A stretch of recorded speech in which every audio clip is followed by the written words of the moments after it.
We were fairly self-serious kids in high school, and we listened to what was called progressive rock or classical rock, bands like Emerson, Lake and Palmer, and Yes, and Genesis. I found myself kind of gravitating to friends who played music and wanted to join their rock band, and they were all budding scientists and brilliant guys.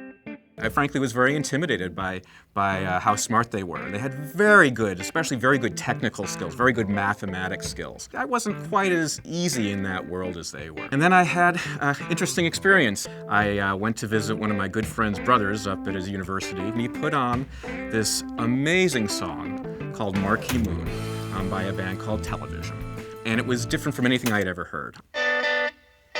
The song starts off in a defiantly minimalistic way. I mean, it is just striking at how stark it is. Where the melody and the chordal structure and the rhythm is coming out of is the interplay of these instruments. That was something that was very new for rock and roll at the time.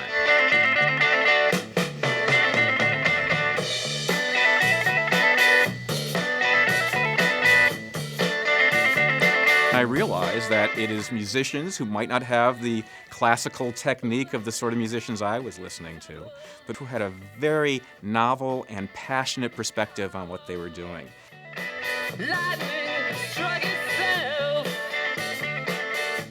And it changed my taste in music, and in some ways changed kind of how I saw myself as a wannabe scientist. Like there's different ways of approaching music, there's also different ways of approaching science. I realized that I could be a scientist by taking a different approach, a less technical approach, but a very thoughtful approach, where maybe the emphasis was on imagination and creativity and kind of a big picture perspective.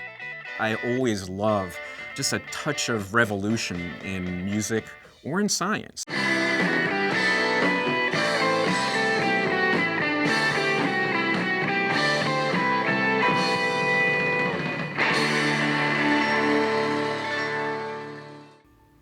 I got chills.